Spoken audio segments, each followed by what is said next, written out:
Hello, good morning. How are you today?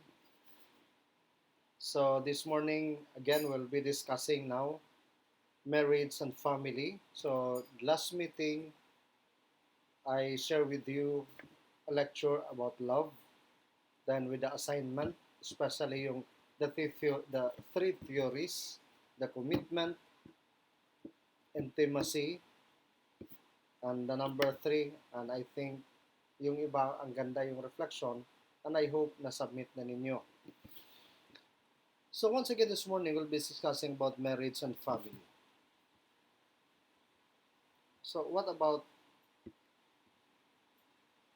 is marriage?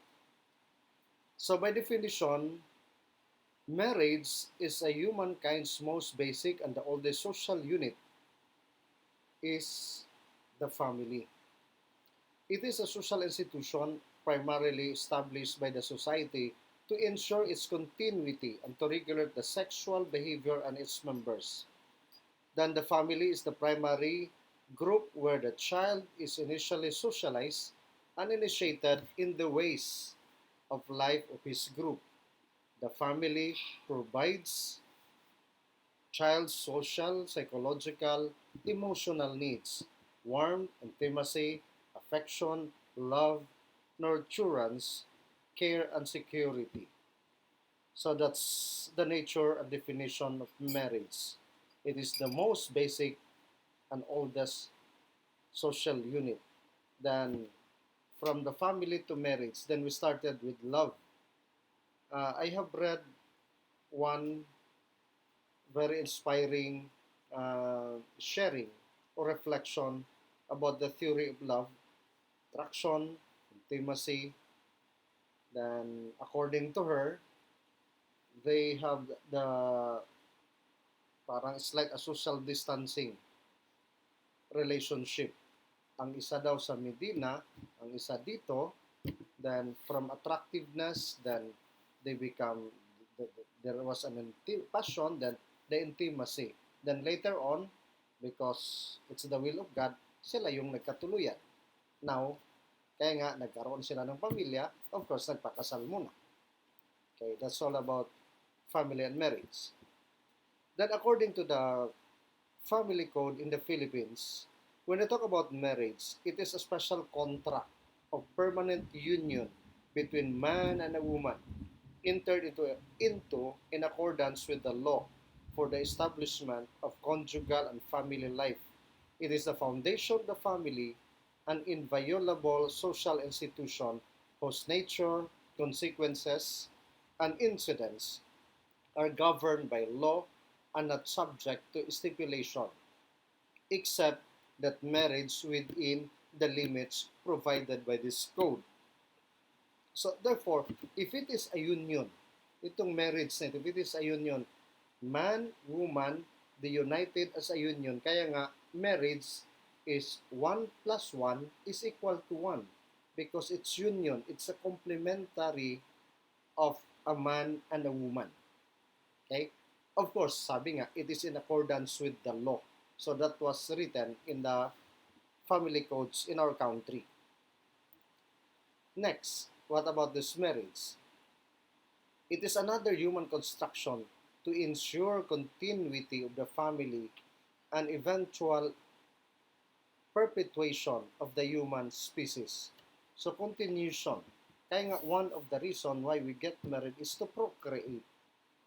Para ma-continue kayong construction to ensure the continuity of the family. Kaya nga nowadays with the issue of this LGBTQI o ano pang madagdag later, sabi nga our Pope, my leader in the church was accused yung tinatawag ng civil union, but that was the misinterpretation. Okay? Our church still believe, our doctrine, our teaching still believe that man, woman, sila dapat mag-asawa. Hindi yung man, man, woman, woman mag-asawa. Okay? So, yon mali yung paratang sa social media kasi the Pope was speaking in Spanish. Then the interpretation now, that civil union, but for the Pope, sabi, who am I to judge? They have also the right. But the Pope is not endorsing na ipakasal yung man, man, woman, woman. And I think that's clear. Okay? Then the new family code in the Philippines, which became effective during the time August 3, 1998, defines marriage as a special contract of permanent union between a man and a woman entered into in accordance with the law for the establishment of conjugal and family life. So, malinaw ito, permanent contract. If it is a permanent contract, hindi yan pwedeng ma-separate. Okay? Kaya nga, in the Philippines, we do not have divorce. And why? Kasi wala nga sa ating family code in the Philippines. I know and I believe in Islam, you also you permit divorce. But nowadays it is discouraged because we know that marriage is sacred. Kaya nga, a union between one man and a woman. So therefore, if it is discouraged, parang wala na rin. But in some instances na hindi na talaga makayanan, so kaya nga, pinaghiwalay. Okay? That's divorce. But sa amin mga Kristiyano, divorce is a big no-no. But we have the so-called legal separation, okay? And we have the annulment. But the legal separation, they will be separated houses, maybe the property, but they cannot marry another woman. But if it is annulled, so therefore, it is null and void. So walang nangyaring kasalan. So pwede yan. I'll cite you an example. Sharon and Gabi. There are impediments why their marriage was annulled. Bisa pa yung nag-ano sa kanila, kasal, pero it was annulled. And why? Because during that time, they were underage. Kaya nga, they were annulled, so nag-asawa sila ngayon ng iba. Okay? So once again, kung ano man yun in the Philippine Code, so it is a permanent contract of permanent and it's a union between man and a woman. So once again, if it is a union, 1 plus 1 is equal to 1. Man and a woman is complementary with each other. Then according to Light and Killer, one of the researchers, they define marriage as a socially recognized union between two or more individuals that typically involve sexual and economic rights and duties. Two or more individuals that typically involve sexual and economic rights and duties. Anyway, that's according to that research in 1995. Then they further elucidated their views of marriage.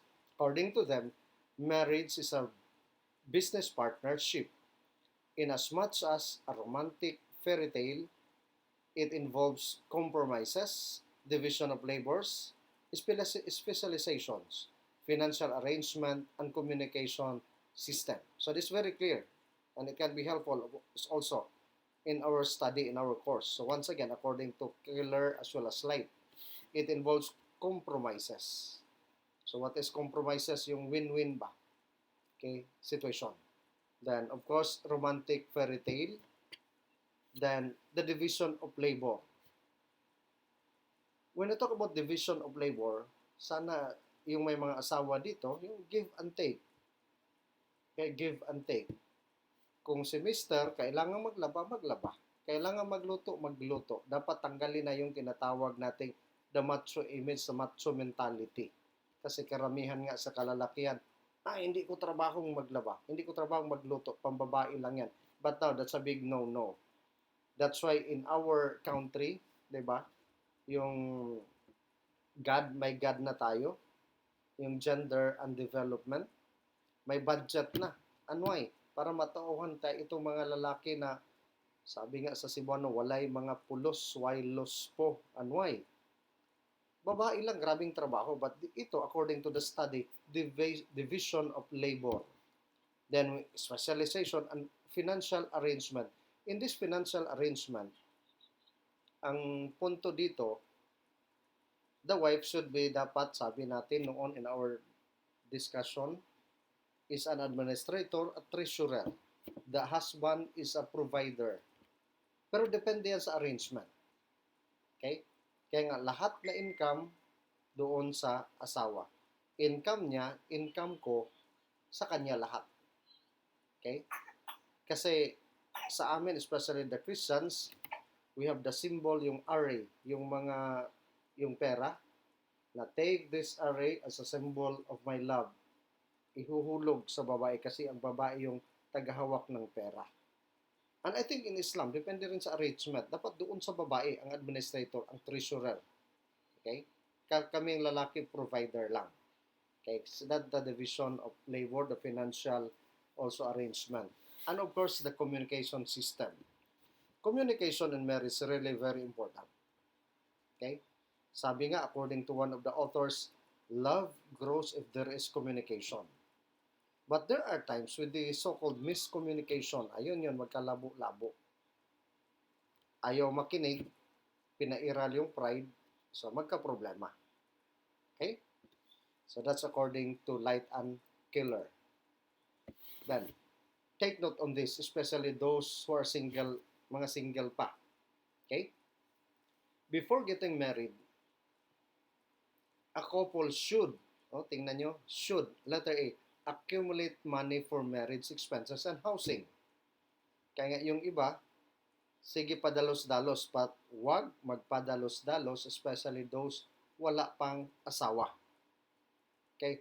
In my case, sabi ko, pobre man ako, but when I got married, mayroon akong barong-barong na tinirahan. Kasi ang ganda. Kasi amin yun with my wife. Although wala kaming enough money, pero doon na, it started there. Sa maliit. Hindi yung pakasal ka, doon ka titira sa kabila, doon naman sa kabila. So may danger din dyan. Okay? Kasi itong mga biyanan, minsan may papanigan. Kaya nga may kasabihan kami na ang nanay ay ilaw ng tahanan, ang tatay ay haligi ng tahanan, ang biyanan ang anay ng tahanan. Okay? That can be a joke, but there are times na it's also a reality. Ilaw ng tahanan si nanay, haligi ng tahanan si tatay, ang biyanan, ang mga anay ng tahanan if magpakialam sila with your problem, with your issue. So, yun yung danger pag wala kang pera, doon ka nakatira sa kung saan mang lugar, sa babae ba na nanay o sa lalaki ba na nanay. Ha? Remember, especially yung wala pang mga asawa. And I hope yung mga asawa, may asawa na dito, yung may sarili na kayo ha, kahit na nag-board lang. Kasi ang hirap, nakukontrol ka pa rin. I know a lot of my friends na kung doon ka manirahan sa tatay, nanay mo, kinokontrol ka pa rin. Okay? So, you have to find time na talagang alis kayo dyan. Okay? Although, may iba naman na ang galing ng nanay, ang galing ng tatay, mga biyanan, so we don't have problem with that. Kasi yung iba, gusto naman talaga, dito lang kayo. Maganda yon. It depends to the arrangement. Okay. Second, before getting married, get to know each other's family. Ayan. Get to know each other's family. Kaya nga yung when I was still young, nung bago kami nag-asawa, I was still young and handsome during that time. Okay? Then, bago kami nag-asawa, of course, kinilala ko muna, nagpakilala din ako. So, kilalang kilala. Then, every time magpaalam ako, inaalaw. Dalhin ko tong anak ninyo. Samahan ko itong anak ninyo. Kasi kilala ako. May tiwala sila. Okay? Same is true. Yung ex-girlfriend ko, yung wife ko, may dinala ko rin doon sa bahay namin. Okay? Pobre kami. Alam nila. Kaya kinikilatis. Okay? So, that's number 2. Then, number 3. Identify a secure place of residence. Ayun. Kaya nga, saan tayo manirahan? Kaya nga, sa akin, when I went out from the seminary, doon ako nagturo sa NDU. When we decided na magpakasal, buti na lang nakahanap kami sa likod ng NDU ng isang barong-barong at ngayon, ito yung tinirahan namin. So, kahit na barong-barong, ang mahalaga, nagmamahalan kayo, happy kayo with your children. Okay? So, that's a challenge to all of you, especially yung wala pang mga asawa. Then, fourth, make a family plan. And that includes family planning. A family plan, including family planning. Ilang anak gusto ko? Okay? Kailan tayo gustong magkaanak? Okay? So, yun ang dapat nating tingnan. Plano talaga sa pamilya. Okay? Dalawa lang, tatlo lang, apat lang. Okay? On my case, sabi ko nga, hanggang apat lang kasi tigulang na ako. Baka matsugi ako, kawawa mga anak ko, mga bata pa. But hangyo tas Ginoo nga tagaan taas kinabuhi so that I can still serve and guide my family. Okay? Then the next is number 5. Ensure that they have the means and attitude to support a family. Ayan. Sabi ko nga, huwag mapagpadalos-dalos. This is related to number 1. If you have money, you are also secure. Kaya nga, ensure an attitude to support a family. Kaya nga, it is sad to note that there are young people nowadays, mag-asawa kasi mahal ko siya. May kakayahan ba? Ayun yung problema. Makasuporta ka ba? Yun yung problema. Okay, that's a question. Kaya nga kayo mga single pa dito, tingnan yung boyfriend ninyo o girlfriend ninyo. Kaya ba natin? Makasupport ba tayong pamilya o isa o dalawang anak? Okay, surely may mga trabaho, professional midwives naman kayo, pero is it enough to support a family? Yung salary mo. Okay? Kaya nga, sana mag-asawa din kayo na may trabaho. Hindi lang kayo may trabaho, dapat may trabaho lahat. Kasi hindi naman yan kagaya noong panahon na, si lalaki lang magtrabaho. Okay lang kung talagang may naipundar ka, may pera, walang question dyan. Pero pag wala trabaho, and you cannot support your family, huwag ka na mag-asawa. Okay? You will be living in a miserable life. Take note on that. Then, may mga aspects ng marriage. First, in a legal point of view, who says that marriage is a contract? A contract between man and a woman. That's why we have the so-called the marriage contract. So that's a covenant, an agreement. A contract is a covenant. It can be a solemn agreement between you, your wife, or your husband. Okay? After your wedding, may kontrata yan, may contract yan. And the intention, it should be forever. Na walang hindi pwedeng hiwalayan. Because we know that marriage is also sacred. It's also a blessing from God. Okay? So, it's a contract. That's in a legal point of view. Kaya nga, this is also a challenge sa mga kapatid nating mga Muslim. Yung nagsumilimnay sa inyo, dapat may authority din yun siya. May license din yun, the ustads, the imam. In the religious aspect siguro, we cannot question that one. But in a legal aspect, dapat kung sino man yung imam, sino man yung ustads nagkasal sa inyo, dapat may license yan siya. Dapat i-register ninyo, legally speaking. Kasi pag walang registration yan, illegal yan. So therefore, your marriage, pwedeng ipaghiwalayin kasi wala man. Maybe in the eyes of God, in the eyes of Allah, you're married. But legally speaking, wala. Basta wala kang contract. Wala kang na-signan. Hindi mo na-submit doon sa civil registry. Okay? Then second, ito na yung sinabi ko, the religious point of view posits that marriage is a sacrament, particularly sa amin, mga Kristiyano. And I think that not only the Catholics and the other Christian groups, marriage, they call it sacrament. Sacrament is sacra and mentum. It is a sacred sign. Okay? So it's a sacred sign to make us holy. That's in the religious point of view. In Islam, ganun din. Kita kayo, pinakasal kayo with the blessing sa lahat ng mga, di ba? Ang hirap yung ginagawa sa Muslim. First, magkikita. Second, magkikita. Third, to finalize everything. So, hindi basta-basta din magpakasal. Okay? Tinitingnan din yon because our leaders also believe that it is marriage is sacred. Okay? Sabi nga, what God has put together, let no man put into asunder. What God, this is biblical in the Christian point of view. What God has put together, let no man put asunder. Ibig sabihin, hindi talaga pwedeng maghiwalay. Kaya nga, mayroon kami, till death do us part. For poorer, for richer, okay? Till death do us part. Okay? Pero pag makalit-silit talagang sitwasyon, kung hindi na talaga makayang pag-usapan, it will result to annulment as well as to legal separation, but no to the divorce. That's in the Christian perspective. Once again, in Islam, divorce is discouraged. Divorce is discouraged. But kung hindi talaga kaya, hindi natin lang pwedeng magsama, divorce, pwede. Okay, that's clear. Then, the meaning of marriage and the family issues. Okay.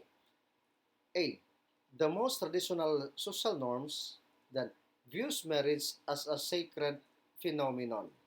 That is, the family and marriage are divine and holy institutions created and manifested by God or some supreme being greater than human beings. If you do not believe in God, but you believe that there is somebody higher than you, so that's more the traditional social norm. Kaya nga, sabi nga natin, if it is holy, if it is divine, it is sacred. So therefore, that's the will of God na talagang kayo nagkikita.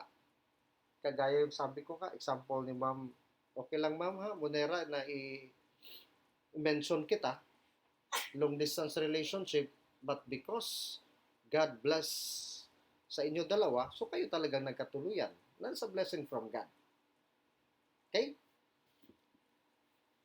Then, there are two aspects here, traditional family norms as well as the non-traditional alternatives.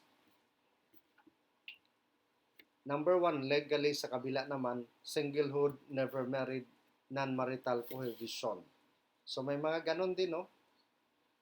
Kahit na sa mga Muslim, mayroon din hindi nag-aasawa. But sa mga Kristiyano, marami din hindi nag-aasawa. Kasi sabi, mag-asawa ka, kuha ka, pukpok sa bato. But, well, that's their choice. Then, married ones, then remarriage, multiple marriages. In Christianity, isa-isa lang. Pero ang problema dito, maraming kabit. In Islam, pwedeng apat. But remember, apat is not obligatory, it's not mandatory in Islam. If you cannot support, take note mga babae dito, huwag kayong magpalinlang sa asawa niyo mag-asawa uli. Because in Islam, it's not mandatory, it's not obligatory na mag-asawa apat. As long as you cannot give financially, equally, especially the love. Kaya nga, ang love, I don't know kung paano yan ma-divide. Kaya may awit ganyan, sana'y apat ang puso ko. Kung apat, so pwede ka mag-asawa ng apat, pero isa lang puso mo. So therefore, sabi nga, yung iba ngayon natauhan na hindi pwedeng apat kung hindi mo makaya. Okay? Then, sa traditional heterosexual marriage, same-sex marriage naman ito non-traditional. Ito, this is now the issue of same-sex marriage. Alam natin yan. Whatever is our religion, Islam, Christianity, we know that God created man and a woman. Man is for woman, woman is for man. Not man is for man. Not woman is for woman. Okay? Kaya nga, according to Pacquiao, mas masahol pa sila sa hayop. Daming galit sa kanya. Kaya nagsuri na lang siya. Okay? So, yan ang problema ngayon. Non-traditional, pwede. Asawa, lalaki. Pero by the way, yung mga pari ngayon na claiming to be Catholic, they are not Catholic. They're just using the word Catholic to destroy our priests. Nga, nagkasal sila ng parehong yung kanilang kasarian. Okay, that's the non-traditional. Then, endogamous marriage versus interfaith marriage, interracial marriage, at saka interclass marriage. Endogamous, ito lang, na sila-sila lang. Pareho relihiyon nila, pareho lahi nila. Sa kabila naman, interfaith, Muslim-Christian, Muslim-Hindu, Christian-Buddhist, so that's intermarried, interfaith, at saka interracial or interclass marriage, so within the class. Okay? Then the two adult households sa traditional, sa kabila naman the multi-adult households, communal living, affiliated families. May marami dyan. Isang household, ito naman, dalawa lang. Dito naman sa kabila, marami sa non-traditional. Then the children, ito yan. But one of the purpose of marriage is to procreate. Dapat may anak ka, may mga anak ka. Dito sa naman traditional, magsama lang tayo kahit na wala tayong anak. Kaya nga, voluntary childless. Ayaw magkaanak. Gusto na sila dalawa sama-sama. Okay? Then, the two parents living together. Dito naman sa kabila, single parent, joint custody, or step family, 3 plus another parents. So, pwede sa non-traditional. But dito, tatay, nanay, mga anak, dito tayo, sama tayo. But the non-traditional, pwede namang mag-isa ako. Okay? Then another thing, parents as a key source of education, religion, protection, and recreation. Sa kabila naman, school, churches, government, police, then the clubs, and the professional sports sa non-traditional. Dito sa traditional, till death dapat. Dito naman until divorce or separation, the non-traditional. Then, sa traditional, male as a provider. Sa kabila naman, female as a provider. May dual careers yung asawa sila. Then, the commuter marriages sa non-traditional. Then, sa kabila, traditional male as the head or authority. Sa kabila naman, female as the head. So, may mga ganong countries ha. Yung matriarchal, I think in Papua New Guinea, I know, kasi doon sana ako pupunta as missionary before, matriarchal sila. Ibig sabihin, si babae ang nasusunod. Okay? Kaya nga, sa kanila, matriarchal, si babae yung nagtatrabaho. Si asawa, siya yung taga-duyan ng kanilang anak. Kasi matriarchal man, ang nagbibigay ng dowry ay ang babae. Sa atin man, patriarchal, but sa kanila ganun. And there are also other countries na ang babae nagbibigay dowry. Sila yung bumubuhay sa kanilang husband. Okay? Sa traditional, self-supporting and independent, dito welfare and social security naman sa non-traditional. Then, premarital chastity, dito naman pre or non-marital intercourse. Premarital chastity, yung sex ay yung premarital before marriage na kaya premarital chastity na wala talagang bahidungis. Sa kabila naman, pre or non-marital intercourse. Pwedeng magtalik. Ito naman sa kabila, hindi pwedeng magtalik. That's the traditional. Okay? Then, marital exclusivity. Then, sa kabila naman, extramarital relationship. Kaya nga, dapat, kami lang exclusive lang, the husband and wife sa traditional. Sa kabila naman, pwedeng may extra sa non-traditional.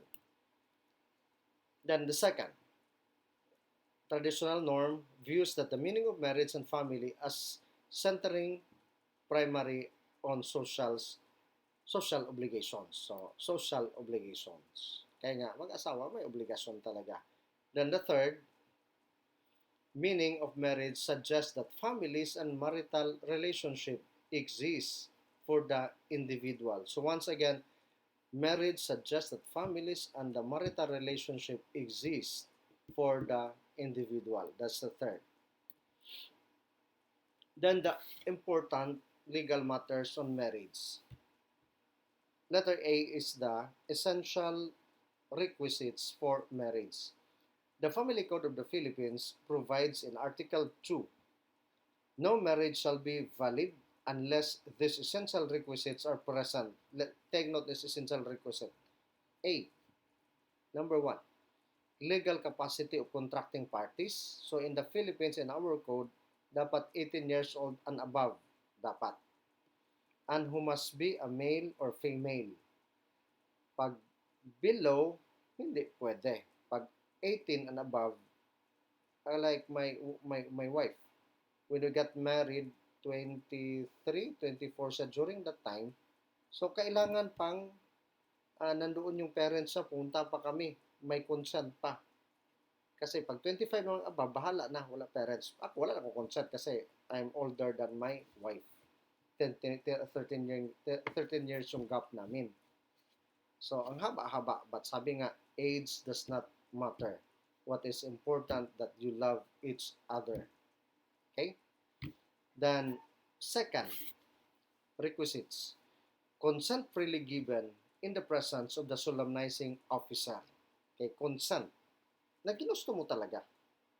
Kaya nga, before yung mag-solemnize, before magkasal, especially sa amin, may panawagan yan. si Mr. Joars Alferez at saka kanyang asawa ikakasal ngayong darating na Sabado. Kapag may tumututol, punta kayo sa opisina. Ano ay, bakit ganon?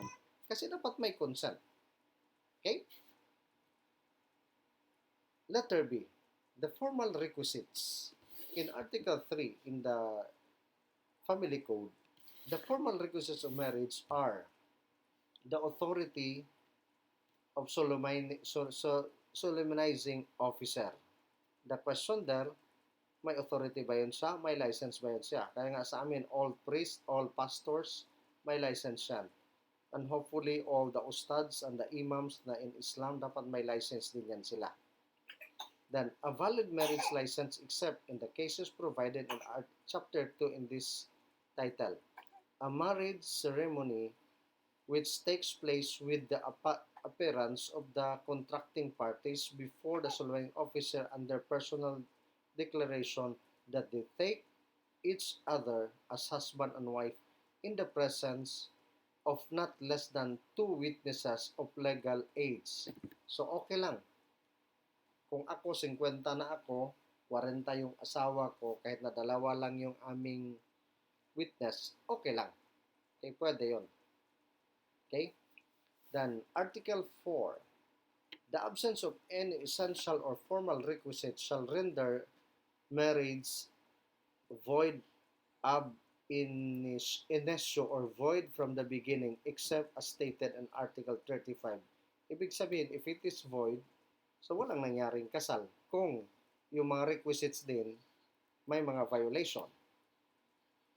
Then what about annulment of marriage? Okay, take note in this annulment. Annulment refers to the legal process of filing a petition in the appropriate court seeking a judicial declaration of making marriage null and void ab initio or from the beginning it is no marriage took place. So, yon, annulment. Walang nangyari. Maraming dyan, the impediments like underage, yung pinipilit ka, yung another impediments sa pwedeng maanal, yung consanguinity, yung paryente kayo, okay, first cousin, or yung another thing, yung halimbawa may inaanak ako, gusto kong pakasalan, hindi pwede yon. Okay? Kung ikinasal kami, pwede kaming maanal, or yung father and a daughter, di ba, napanood ninyo sa Rated K noon, at saka yung kay Jessica Soho, na hindi nila alam na anak niya yung kanyang napangasawa. Then later, they found out na yung nanay pala, I think you are familiar with the story kasi nag-trending yun. So, they can be annulled. Kasi in the first place, walang nangyaring kasalan. Sabi nga,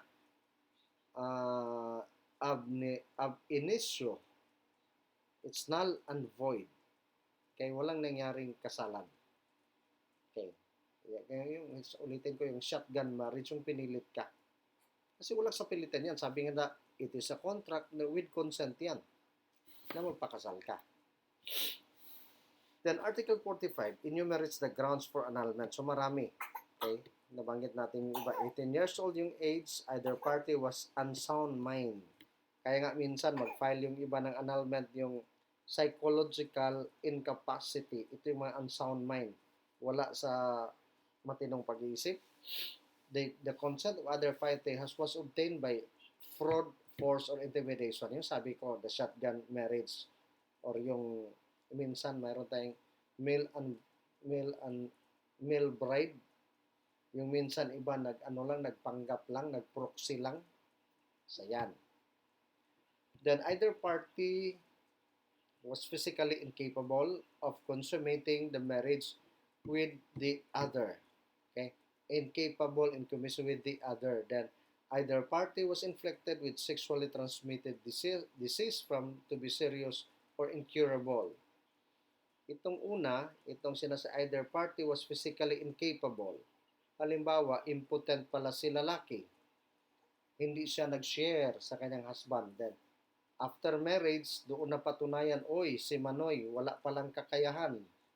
Can that woman file an annulment? Yes. Kasi hindi niya alam. But, kung alam niya, in the first place, alam niya na may kapansanan si husband, pinakasalan pa niya, so hindi pwedeng null and void ang kasal because in the first place, may knowledge siya, free will siya, at siya with consent na magpakasal na kasi mahal ko ito kahit na may kapansanan, impotent ito. Or, on the other side, sa woman, may sakit pala ang, not only sexually, pero ang matris, wala siyang matris. Then later, hindi pinaalam, nagpakasal, then later they found out after marriage na, uy, paano tayo magkaanak? So, wala ka parang matris. Bakit di mo sinabi? Pwede siyang mag-file ng annulment. Then yung isa, yung inflicted with sexually transmitted diseases. Okay? May AIDS, may gonorrhea, may another sexually transmitted diseases, hindi niya alam, nagpakasal din, after kasal, doon na yung nalaman, ayan, that can be the ground for annulment. What about legal separation? This refers to the legal process of filing a petition in an appropriate court seeking a judicial declaration of legal separation for married couple. In Article 55, a petition for legal separation may be filed or any of the following grounds. So may grounds din. Physically violence and grossly abusive conduct directed against the petitioner. Pamugbog. Then, physical violence or moral pressure to compel the petitioner a political affiliation. Then, attempt of the respondent to corrupt or induce the petitioner, a common child, or a child of the petitioner. Ayan. May pagsamantala din. Then, to engage in prostitution and such a corruption or inducement. So yan, pwede yung sa legal separation. Ginamit mo anak mo, common child, o yung kahit na yung step-daughter or step-son mo. Then, the final judgment sentencing the respondent to imprisonment of not more than 6 years even if pardon. So, mabilanggo pa rin. Then, drug addiction or habitual alcoholism of the respondent. So, pwede sa legal separation yon. Then, lesbianism or homosexuality of the respondent. Ayan. But nowadays, I'm happy na ang tumboy, nag-asawa ng lalaki, of course. Then, okay naman yung kanilang, I think sa rated K noon, pwede naman. Ang bayot at tumboy nag-asawa, there is nothing wrong. Okay? But, yung halimbawa ako, lalaking lalaki, then nung asawa kami, lumalabas yung pagka-natural ko na may berdeng dugo ako without the knowledge of my wife. So therefore, she can file a legal separation. Bayot pala ito si Joars, bayot pa itong napangasawa ko, nagladlad na, nagsubra na 50, ladlad na, bayot na. Ano na to, baka bayot ako ha. Tandaan yan. Tagal natin nagsama-sama, baka, uy, bayot pala si Brother Joars. So yan, my wife can file a legal separation. Then, sexual infidelity or perversion. So yung nangabit-kabit ng babae, ng lalaki. So pwede. Then, attempt by respondent against the life of the petitioner. Ayun, gustong patayin. Pwede rin. Then, abandonment of petitioner by the respondent without justifiable cause for the more than that 1 year. So once again, abandonment of the petitioner. So anyone without a justifiable cause for more than a year. So pwedeng mag-file ng annulment. Then, the norms of marriage and the selection of potential marriage partners. So, ito yung mga norms sa take note. First is endogamy. Endogamy is the role that requires a person to marry someone from within his or her own group, like tribe, nationality, religion, race, community, and any other social grouping. So, endogamy, na doon lang mag-asawa sila within the tribe, or kung Filipino nationality, Filipino dapat asawahin. Itong religion, medyo exclusivist.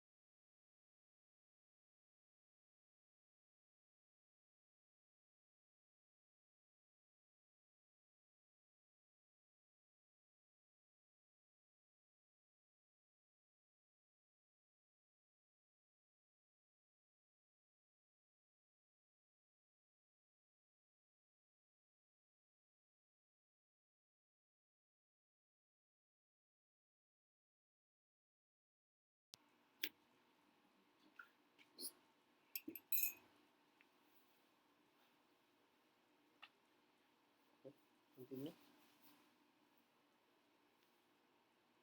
Stop recording man.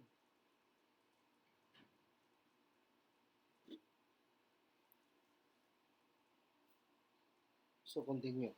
Okay. So sorry for the technicalities. So once again, the norms of marriage, the endogamy, so marriage within, you marry someone within the tribe, nationality, your religion. Sabi ko nga, when you talk about your religion, there are religions who are exclusivist. Okay? Ano yon? Dapat ang Muslim, mag-asawa lang tayo Muslim. Ang Iglesia ni Cristo, mag-asawa lang tayo Iglesia ni Cristo. Ang Katoliko, mag-asawa ay Katoliko. So, that within the religion. Kaya nga yung iba, dapat i-convert talaga yan in Islam para maasawa ko yan.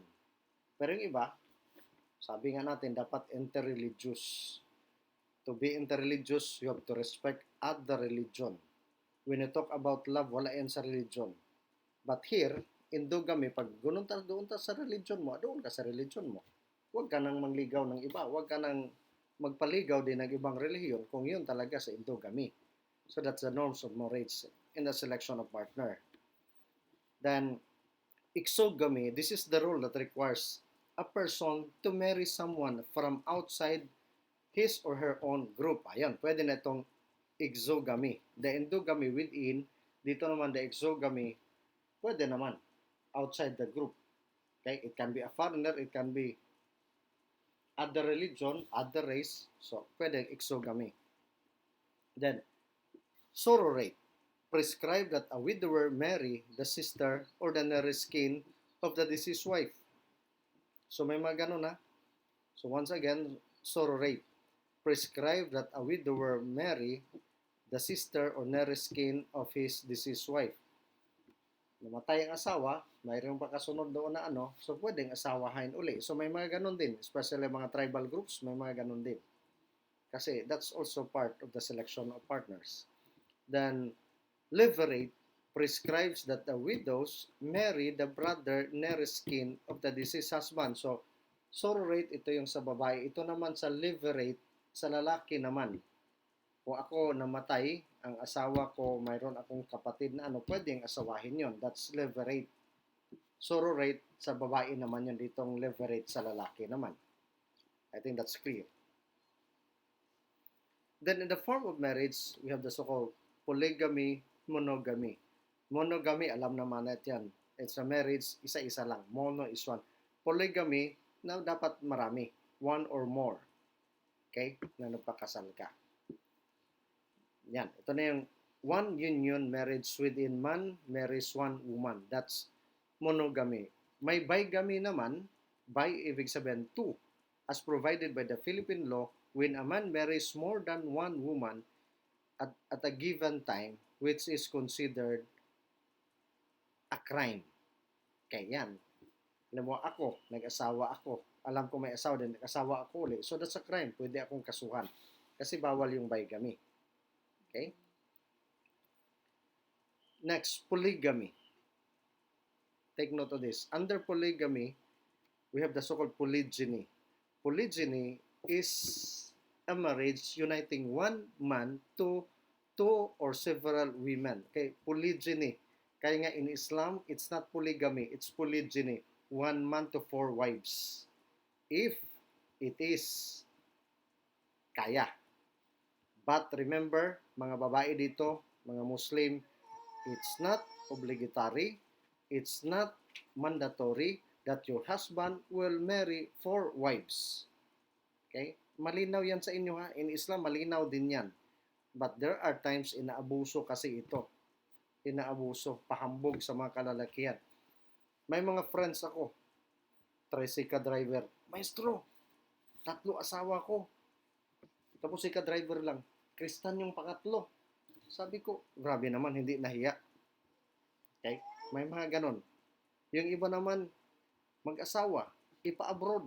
Siya upo-upo lang, inom-inom lang, sigarilyo-sigarilyo lang, go to hell. Okay? So, yan. Yun yung mali. Okay? Then, polyandry. Ito naman, kabaliktaran, is a marriage uniting one woman to many men. Muna giingon, lalaki ra ba'y makabalo? Ang babae na di kabalo.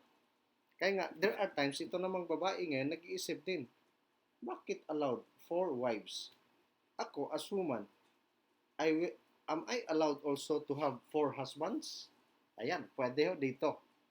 If it is not against your religion, may polyandry din. Okay, that's the opposite of polygyny. One woman, one man to more than women, itong polygyny. Polyandry naman, babae to more than several husband or men. So, malinaw yan. Okay yan if it is not against your religion. Then, there are form of marriage. So, alam naman natin, polygamy, monogamy, polygamous plural marriage. So, na-discuss na natin yon. Polygyny, polyandry, then itong group marriage, 2 or more husbands and 2 or more wives. Group marriage naman yung tawag. That's under also the plural marriage. Then the basis for choosing a marriage partner. Ito, the parental selection or arranged marriage. Ngayon, dinidiscourage na ito. Itong parental na ito, itong arranged marriage. Kasi noon, especially yung mga royal blood, ayaw nilang mapunta doon sa ibang mga tao ang kanilang kayamanan. So sila lang dapat. Okay? Ayaw nilang mag-share. Pero ngayon dinidiscourage na yan. Tapos sinasabihan na kasi, maturuan mo yung mahalin pag magkaanak kayo. Pero remember, hindi nagsisungaling yung sinabi nating lecture natin yung love. Kaya love is a mystery, hindi pwedeng turuan. Okay? May isang akong estudyante sa India, sabi niya, alam mo sir, I'm a victim also. My father is a sultan. So, wala talaga akong kawala. And I was forced. My marriage was arranged. My husband was older than me. Then sinabihan lang ako, maturuan mo yung mahalin. Sabi na, sir, I have 3 children. Nag-aral din yun sa India during that time. Magkamatayan na sir. Kasi yung asawa ko, nag-asawa na din uli kasi may kaya man. Pero magkapatayan na. Ayaw ko ng yung arranged marriage. Yun yung sabi niya. Kasi may advantages, may disadvantages din.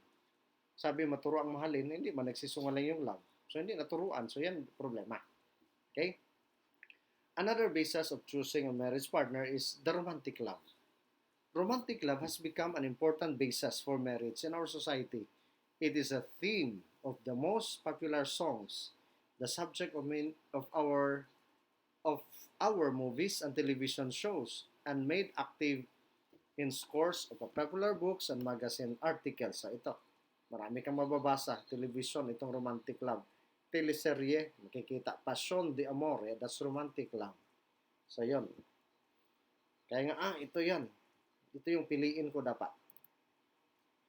Then, why people marry? There are a lot of reasons bakit magpakasal tayo. Of course, one is love. And I discussed that one. Economic security, emotional security, parents' wishes, may mga ganun. Uy, matanda ka na, kailan ka na maasa, gusto kong magkaapo. So, may wish ngayon ang parents. Escape from loneliness. Siguro magre-react kayo. You don't want to be alone. So, therefore, dapat mag-asawa ka.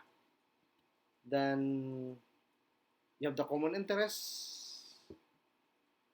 Then, parenthood, physical attraction, compatibility. Pero maganda hindi compatible, no? Para may challenge.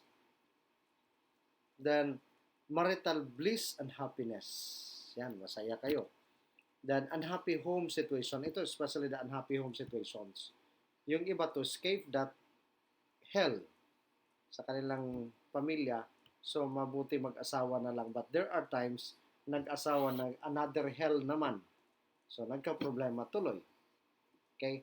Then, another reason is money. Companionship, protection, adventure lang sa iba. Kaya magpakasal sila, adventure lang din. Ilalim ng dagat, taas ng bundok, taas ng kahoy. I don't know, anong iniisip, adventure yung marriage. Then, sex and sexual attraction. Ito din yung iniisip, especially to the young people. Ayun talaga magpakasal because of that.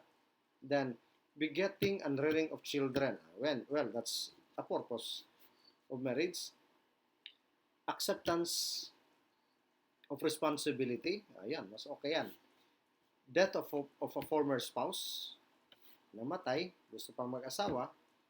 Kaya yung iba, gusto lang may makapiling, may makasama.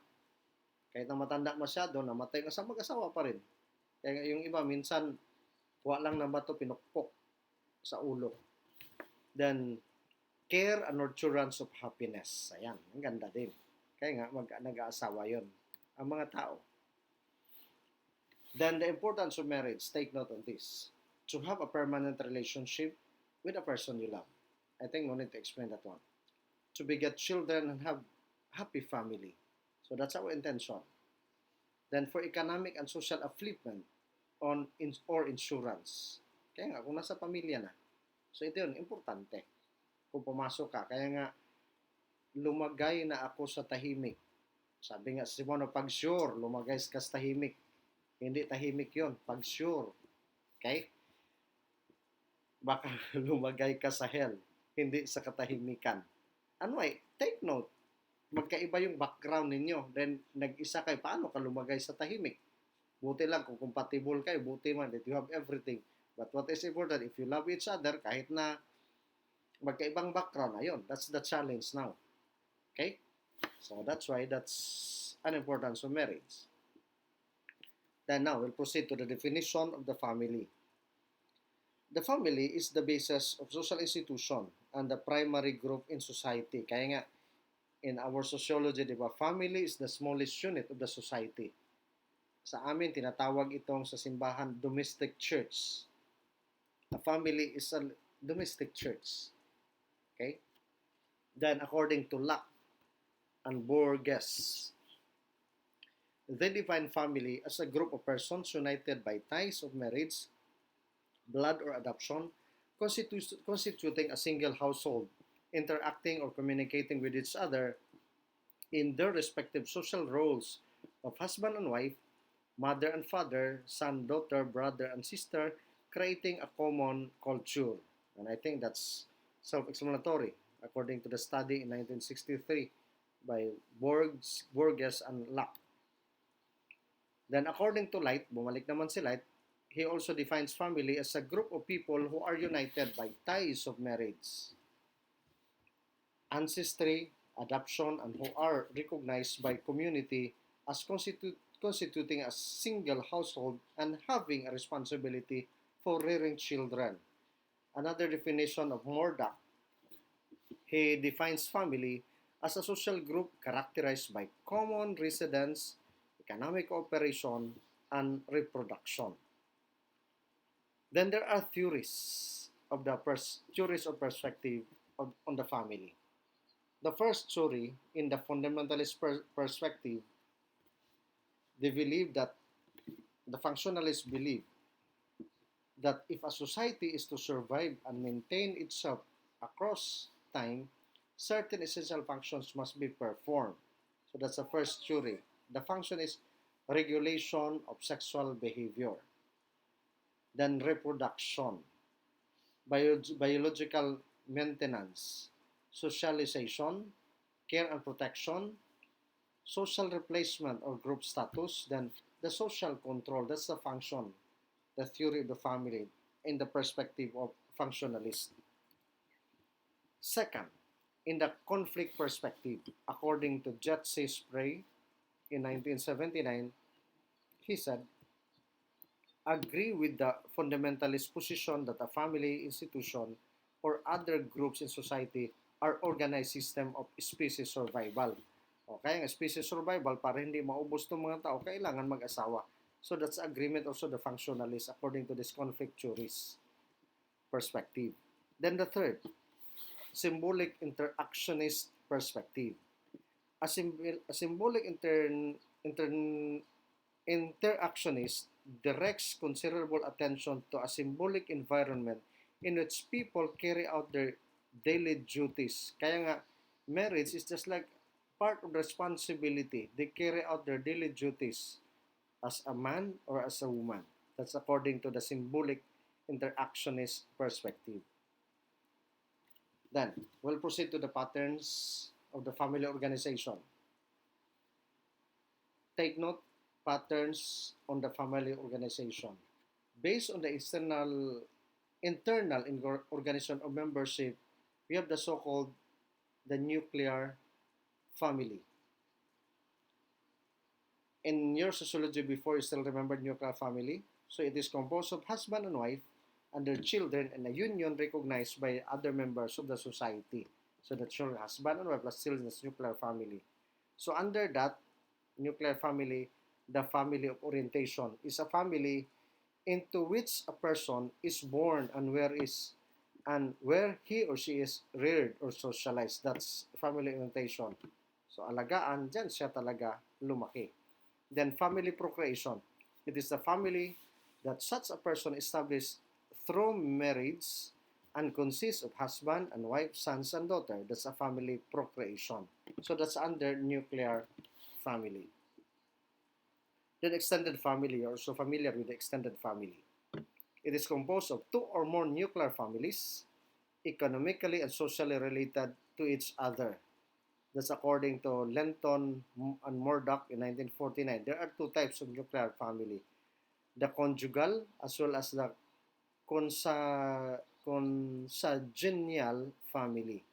The conjugal corresponds to the nuclear family where the priority is given to marital ties, while the consanguinity or consanguineal family corresponds to the extended family where priority is given to blood ties. Kanina, marital ties. Sa blood naman yung sa dugo. Kaya nga, minsan dito sa Pilipinas, of the extended family. Kaya, pariente ko yan sila, anak ko yan, so we have to live in one compound. Okay? Then, based on descent, when we talk about descent, it implies the genealogical ties of a person with a particular group of kinsfolk. Okay? Kung saan galing, ano yung pinanggalingan. Okay? First is the bilateral descent. Involves the reckoning of the descent through both the fathers and the mother family. So, kaya nga before, when we were still young, di ba, elementary, pinagawa tayong family tree. Kay nanay, kay tatay, hanggang yan. So, tinawag yang bilateral. Kinilala natin yung ating pinanggalingan kay nanay, kay tatay. Until today, ginawa natin yan. Then, patrilineal descent involves reckoning of the descent of fathers family only. Halimbawa, Alferez. Adun lang ko sa Alferez. Bahala kayo dyan, mga sa nanay ko, hindi ko kayo pakialaman. So, kabaliktaran naman, sa matrilineal descent naman, dito kay nanay naman ako nanggaling. Si nanay pinapahalagahan.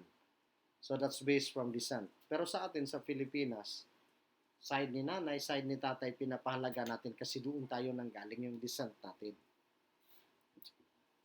Okay. Next is the family planning.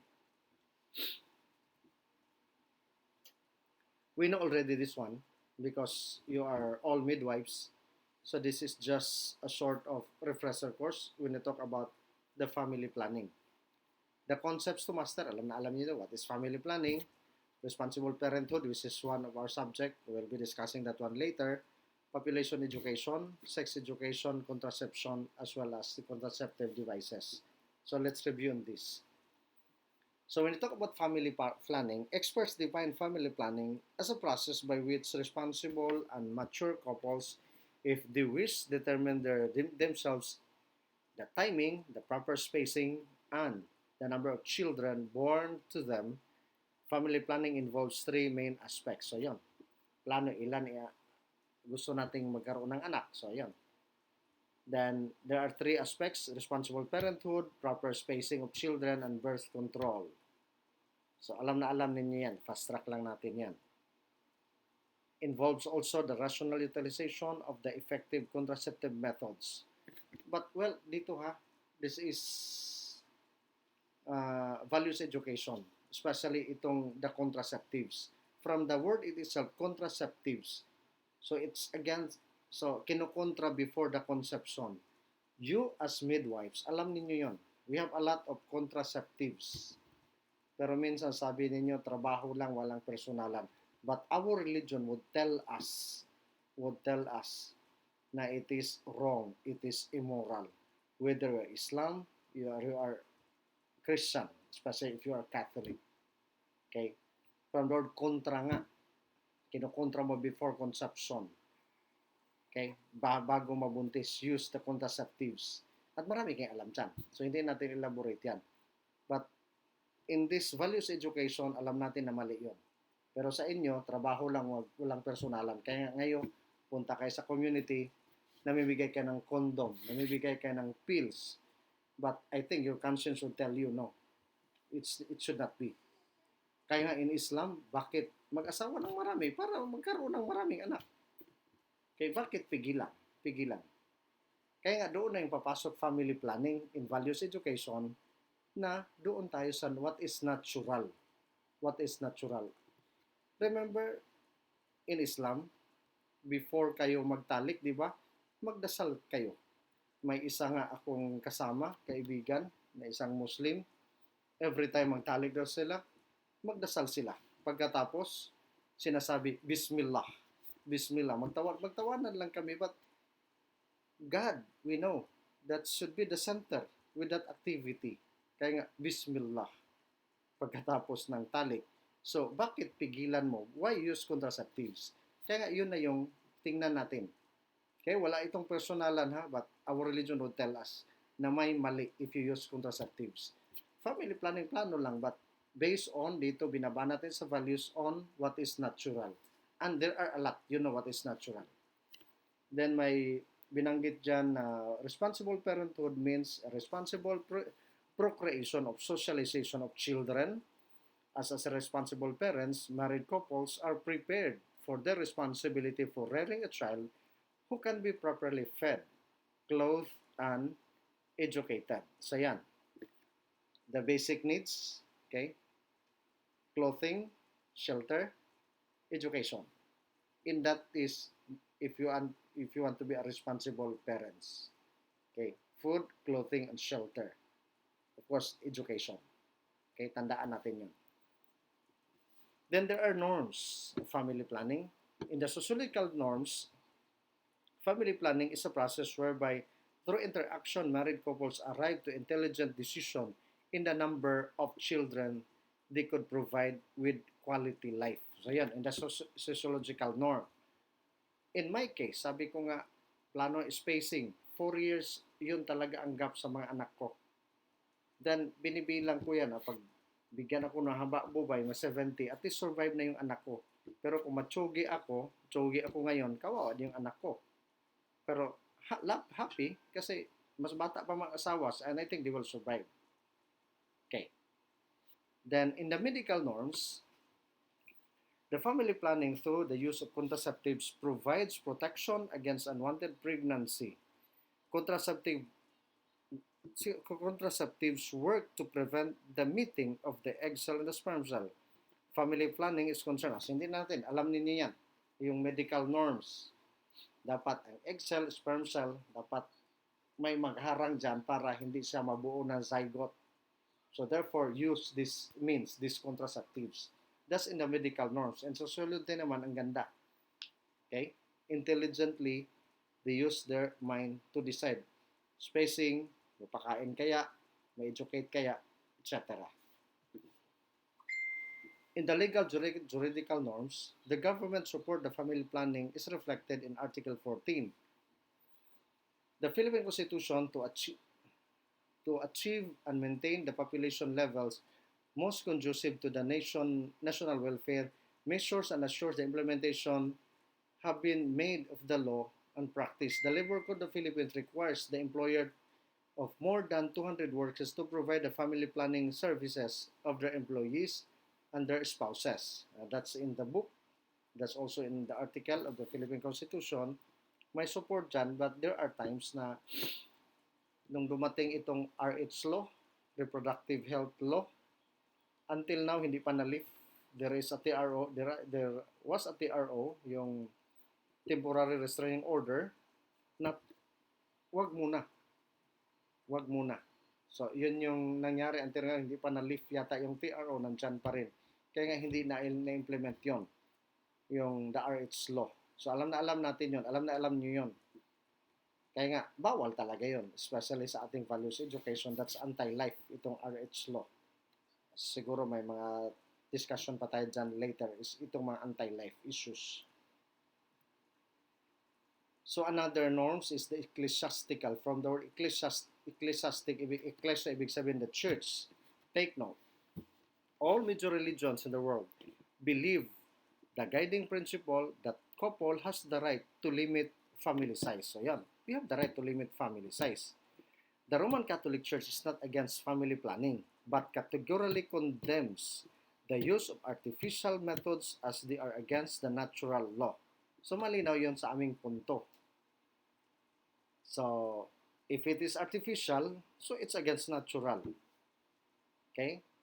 So, artificial nga. So, yan. Then, the Catholic Church only accepts withdrawal, abstinence, and the rhythm or calendar method. Ngayon, may bagong method, the Billings method. Alam na alam ninyo din yan. That's also natural. So, yun yung tinatanggap ng aming simbahan. But, it's sad to note that there are a lot of Catholics also they are using contraceptives. So, yan ang problema. But only God knows. Only God knows. Okay? Kaya nga, yung iba kasi hindi man nag-iisip is for the poor. Kaya nga, halimbawa, may kakilala ako, kasi hindi ako nabuntis, kaya gumagamit ako kahit na without the consent of my husband. Umiinom lang ako ng pills. Kahit na hindi niya alam. Ano ay? Ayaw niyang mabuntis. Kasi ang asawa, wala namang disiplina. Kahit na mag-usap, hubog-hubog lang, then pag buntis agad. So that's the problem. So another norm is the psychological norms. Family planning has a psychological bearing on problems which confront the young today, brought about to their development stage and the sexual revolution in the present times. According to Marlene Bignot, the Executive Director of Children's Center in Washington, D.C., agrees that changes in society and the family structures have led to more sexual activity among teenagers. Yun ang problema, especially in the United States. And not only in the United States, dito, 15, 12, 13, they are already engaged in sexual activity. That's really the problem now. Okay, that's really the problem today, not only in the United States. Then, we have also the Population Policy Program. Our Congress, particularly the Republic Act 63, 65, created the Population Commission. Matagal itong POPCOM na ito. Itong population education is the process of developing awareness and understanding of the population situation as well as the rational attitude and behavior towards those situations of the attainment, the high quality of life for the individual, family, and community, and the nation and the world. Kaya nga, there are times because of this program, naalala yung two-child policy noon, parang China, one-child policy, no-child policy. Kaya nga, ang resulta in Europe, Canada, Australia, may mga no child or one child, two child policy. Look at the aging na ang kanilang country because of the two child policy. Kaya nga now, the immigrants are welcome, yung mag-migrate sa kanila. Ano kasi mamamatay yung kanilang lahi, mamamatay yung kanilang nation kung wala ng mga tao. So that's the result. Sa atin naman, ang dami-daming mga tao, pero problema dyan yung education. Education. Okay? Then the contraceptive methods. Fast track natin ito kasi alam naman ninyo ito. Then the literature of contraception and birth control gives the following methods and techniques. So, fast track natin ito ha kasi alam naman nyo ito. The pills, ulitin ko ha, this values education would tell you na bawal ang contraceptives. Chemical methods, bawal na bawal. Ang punto dito, what is natural is natural. If it is artificial, is a big no-no. Yun yung punto dito sa ating subject. Yan, alam naman niyo yan.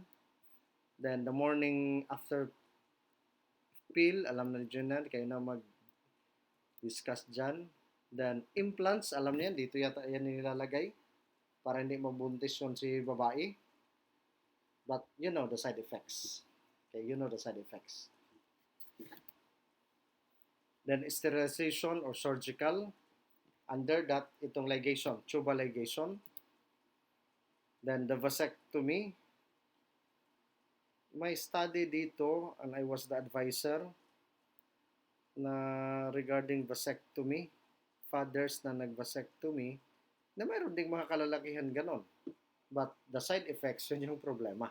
Kaya yung iba nagsisisi. Okay? Then the chemical or barriers method, mechanical barriers method, alam din niyo yan. Like condom. The female condom, meron din. Okay? Ini-insert din yun sa ari ng babae. Then the diaphragm or cervical cup. Kaganyan yan, i-insert din yun. Then the sponge. Then in the natural family planning method, so ito na yun. In values education, especially to responsible parenthood, ito na yung dapat sundin ng lahat. The natural family planning is also called fertility awareness, and it refers to the methods of family planning and preventing pregnancy by observation of natural occurring signs and symptoms of a fertile and infertile phases of menstrual cycle. Intercourse is avoided during the fertile phase if pregnancy is not desired. The natural methods rely on the timing rather than artificial age or surgery. Kasi ito kailangan itong pinag-usapan between husband and wife if you use the artificial method. But the problem here, kung si wife, hindi yun, parang unusual yung kanyang menstruation. Pero pag normal lang sana, so ang dali lang. Then, 5 days before, 5 days after, alam ninyo yan, kayo nang mag-ano dyan. Kaya, natural. But if si lalaki walang control, your husband walang control, may problema yon. Kaya nga, dapat pinag-usapan ito. Okay? Pero kung nakaya ko, as husband, bakit di makaya ng iba? Okay? Then there are 8 techniques of the natural family planning. The rhythm, that's calendar method, cervical mucus, diba? Kayo yung may alam mga babae, sticky, malabnaw, kung kailan fertile yan, so yan. Kaya nga pinag-usapan yan sa husband. Pwede ako ngayon kasi ganito ganyan. So kayo din magsabi. The basal, body temperature, mainit ba? So dapat kayo mga i-master niyo ito. Kayo mang may expert dito, dapat ito yung educate niyo sa community. Hindi yung mga natural method para yung mga tao matuto din sila. Okay. Then the symptom thermal method, that's a technique natural. Withdrawal o coitus interruptus. Alam naman ninyo siguro dito. Alam niyo ito.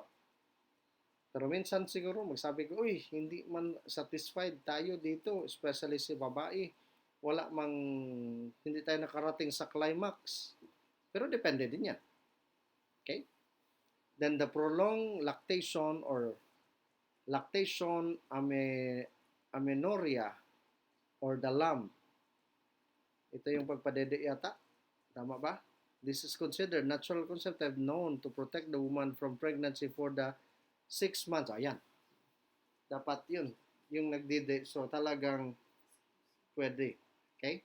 the prolonged lactation or lactation amenorrhea. Okay. Exclusive talaga nagdidi si baby ninyo. 6 months. Then, prolactin is also believed that to suppress ovulation on the nurturing mother. Sige, sabi ko nga, we have to fast track this one kasi kayo yung may alam, kayo yung expert dito. Pero once again, ito yung dapat binabanat natin ha. In your lecture to the community, itong the natural family planning method. Kasi dito dapat tayo. Okay? You know, of course, the artificial, but once again, artificial, it's against natural law. So if it is against natural law, it is against to the supernatural law, the law of God. So that's the logic. Malinaw yan. Okay? Then as a summary, family planning is the process by which responsible couples determine by themselves the timing, the proper spacing, and the number of children born to them by the aim of giving them quality life.